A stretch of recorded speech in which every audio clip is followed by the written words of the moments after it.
Assalamualaikum warahmatullahi wabarakatuh. Perkenalkan, saya Bunga Puspita Erina Putri dengan NIM 192231025. Pada kesempatan kali ini, saya akan mempresentasikan hasil literatur review yang berjudul Prevalence of Complementary Feeding Indicators and Associated Factors Among 6 to 23 months Breastfed Infants and Young Children, sekaligus mengaitkannya dengan tema survei konsumsi pangan. Pertama, kita masuk ke bagian pendahuluan. IWCF atau Infant and Young Child Feeding adalah rangkaian praktik pemberian makan bayi dan anak atau PMBA yang direkomendasikan oleh WHO. Tujuan dari penerapan praktik IWCF adalah untuk mendukung pertumbuhan, perkembangan, dan status gizi anak secara optimal. Menurut KPK dan Mojaji pada tahun 2023, penerapan IWCF yang baik memiliki dampak langsung terhadap penurunan risiko malnutrisi, yang pada akhirnya dapat menurunkan angka kesakitan dan juga kematian atau mortalitas pada anak. Literatur review yang saya bahas berasal dari Journal Friends in Public Health yang diterbitkan pada tahun 2021. Penelitian ini ditulis oleh Jing Liu dan rekan-rekan yang meneliti praktik pemberian makan pendamping atau MPASI pada anak usia 6 hingga 23 bulan di wilayah pedesaan miskin di China. Latar belakang penelitian ini berangkat dari pentingnya pemberian MPASI yang tepat dan adekuat pada usia 6 hingga 24 bulan. Pada usia ini, ASI saja tidak lagi cukup untuk memenuhi kebutuhan zat gizi anak, sehingga MPASI harus memenuhi kualitas dan juga kuantitas tertentu. WHO menetapkan indikator penting seperti MDD, MMF, dan MED, namun praktik di lapangan menunjukkan cakupan masih rendah. Pada tahun 2013, China memiliki cakupan MDD sekitar 52,5%, MMF 69,8%, dan MAD hanya 27,4%. Kondisi ini menunjukkan kesenjangan nutrisi yang sangat besar, terutama pada daerah pedesaan yang miskin. Tujuan penelitian ini adalah untuk memberikan gambaran praktik pemberian MPASI di wilayah pedesaan miskin di China, serta menganalisis faktor-faktor yang berhubungan dengan terpenuhinya Minimum Acceptable Diet atau MAD. Total sampel penelitian adalah 13.972 bayi dan anak usia 6 hingga 23 bulan. Seluruhnya sedang disusui. Jumlah sampel yang besar ini memberikan kekuatan yang representatif. Penelitian ini menggunakan desain cross-sectional yang memanfaatkan data sekunder dari survei nasional pada tahun 2018. Sampel diambil menggunakan multi-stage stratified sampling dengan pendekatan probability proportional to size, sehingga distribusi sampel merata pada 148 kabupaten di 19 provinsi. Kriteria inklusinya adalah anak usia 6 hingga 23 bulan yang masih mendapat ASI serta memiliki data konsumsi yang lengkap.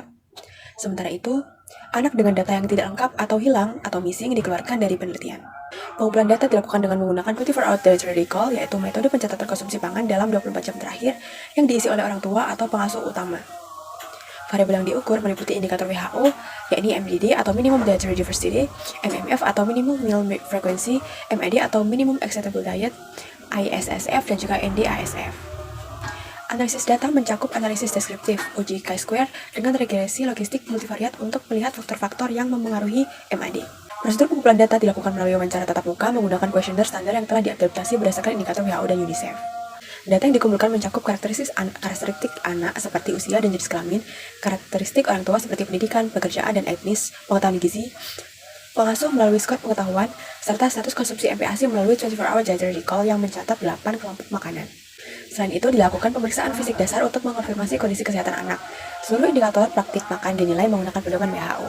Hasil penelitian menunjukkan bahwa dari hampir 14.000 anak, hanya 35% yang memenuhi MAD.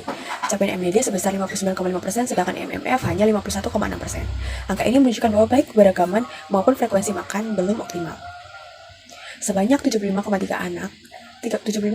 anak mengonsumsi pangan hewani non-susu dan 83,6% sudah diperkenalkan makanan padat.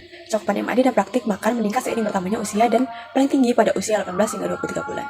Faktor-faktor yang mendukung terpenuhnya MAD antara lain pendidikan orang tua yang lebih tinggi, ayah yang bekerja, serta pengasuh yang memiliki pengetahuan gizi yang baik. Sebaliknya, diare pada anak dan ibu yang bekerja justru menurunkan peluang terpenuhinya MAD. Penelitian ini memiliki kelebihan dan kekurangan. Kelebihan penelitian ini antara lain, yang pertama, ukuran sampel besar dan representatif secara nasional. Kemudian yang kedua, pengukuran indikator MPASI mengikuti standar WHO sehingga dapat dibandingkan secara global. Dan yang ketiga, penggunaan analisis multivariat memberikan identifikasi faktor yang berpengaruh secara independen. Selain kelebihan juga terdapat kelemahan. Penelitian ini memiliki beberapa kekurangan. Yang pertama, desainnya cross-sectional sehingga tidak dapat membuktikan hubungan kausal. Yang kedua, penggunaan 24-hour dietary recall rentan terhadap bias ingat dan tidak mencerminkan pola makan jangka panjang. Ketiga, penelitian ini hanya mencakup anak yang masih disusui, sehingga tidak mewakili seluruh populasi 6 hingga 23 bulan. Dan yang terakhir, beberapa faktor seperti akses pangan dan status ekonomi rinci tidak dianalisis secara mendalam. Secara keseluruhan, penelitian ini menegaskan bahwa praktik pemberian MPASI di daerah pedesaan miskin atau rural di China masih belum optimal. Capaian MAD masih rendah dan banyak faktor sosial ekonomi yang berpengaruh terhadap kualitas konsumsi anak. Upaya edukasi nutrisi, peningkatan akses pangan, serta perhatian terhadap kondisi kesehatan anak menjadi hal yang sangat penting untuk meningkatkan kualitas praktik MPASI, dan mencegah risiko malnutrisi. Demikian presentasi yang dapat saya sampaikan. Terima kasih atas perhatian dari teman-teman sekalian. Terima kasih. Wassalamualaikum warahmatullahi wabarakatuh.